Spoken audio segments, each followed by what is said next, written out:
ঈশান, তোমার সাথে আমার কিছু ইম্পর্টেন্ট কথা আছে। এটা তুমি এই সময় এখানে?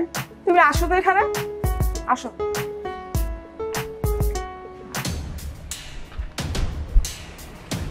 কি হলো আমি বুঝতে পারতেছি না, তুমি এমন করতেছো কেন? কি এমন জরুরি কথা বলবা? তুমি তো ওইখানেও বলতে পারতা।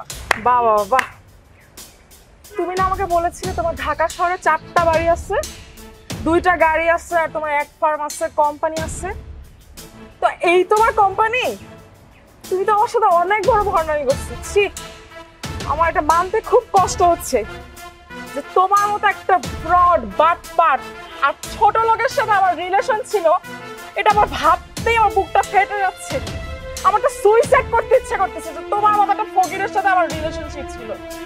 এটা শোনো, আমি কি শুনবো? আর তুই না বলেছিলে তো ঢাকা শহরে 4টা বাড়ি আছে আর 2টা গাড়ি আছে? কই, তুই তো আমার সাথে অনেক বড় একটা ফাপড়বাজি করলি রে। আমি তো ভাবতেই পারি না যে তোর মতো একটা ছোট লোকের ফকিরের সাথে আমার অ্যাফেয়ার ছিল, রিলেশন ছিল। তোর সাথে আমার যায়, দেখ আমার গেট আপটা দেখ, আমার গেট আপটা দেখ। আমি একটা কোটিপতির মেয়ে, তুই জানোস আমার একদিনের খরচে তোর সারা বছরের ইনকাম। আমার একদিনের খরচ জানোস? তোর মতো ছোট লোক কি আমার ভরণ পোষণ করতে পারবে? আমার তো ভাবতেই অবাক লাগে যে তোর মতো একটা ছোট লোক খবিশের সাথে আমি রিলেশন করছি। আজকের পর থেকে তুই আমার সাথে খবরদার কোনো যোগাযোগ করার চেষ্টা করবি না। আমি তোকে আজকে সব দিক দিয়ে ব্লক করে দিব। তুমি আমার কথা শোনো। ছোট লোক কোথাকার, খবরদার আজকের পর থেকে আমার সাথে আর কোনো রকম যোগাযোগ করার চেষ্টা করবি না তুই। I have not to contact, ওকে?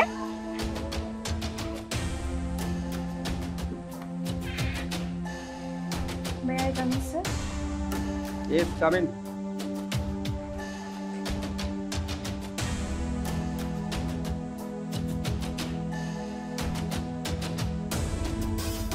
তুমি এখানে আর এই অফিসের বসের চেয়ারে তুমি বসে আছো কেন?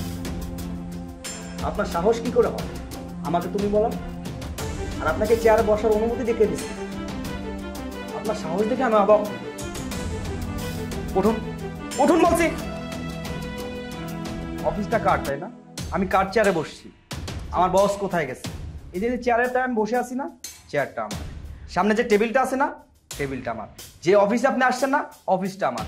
যে চাকরির জন্য আপনি অ্যাপ্লিকেশন করছেন, যে চাকরির জন্য আজকে আমার অফিসে আসছেন, এই অফিসটা আমার, এই কোম্পানিটা আমার। সরি স্যার, আমি আসলে বুঝতে পারিনি। এবার ঠিক আছে, বসুন। তো বলেন কি জন্য আসছেন? স্যার, আমি ফাইন্যান্সিয়াল ক্রাইসিসে অনেক বেশি ভুগছিলাম, তো কাইন্ডলি আমার সিভিটা যদি আপনি একটু দেখতেন। সিভি, তাই না? জি স্যার। সেখানে লেখা ছিল সৎ, নিষ্ঠা এবং পরোপকারী একজন মানুষ লাগবে। আপনার মতো অসৎ, অহংকারী কোনো এমপ্লয়ার আমার দরকার নেই। আপনি এক লোভী, যে কিনা লোভের কারণে নিজের ভালোবাসার মানুষকে অপমান করতে পারে। আসলে সেদিনের ঘটনা কি জানেন? আপনি তো আমার কোনো কথা বুঝতেই চাইলেন না।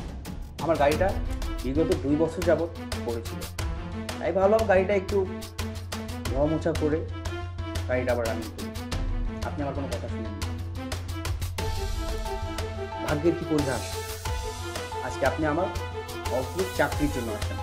আচ্ছা, আপনি না বলেছিলেন যে আমার সারা বছরে যে ইনকাম, আপনার নাকি একদিনই রেস্টুরেন্ট খরচ।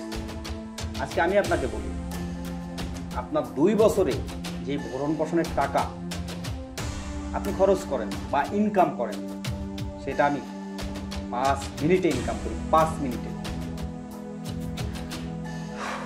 আপনি এবার আসতে পারেন। আমাদের ভালোবাসাটাকে আবার রিনিউ করা যায় না? Get out from here. একটা সুযোগ তো আমাকে। Get out.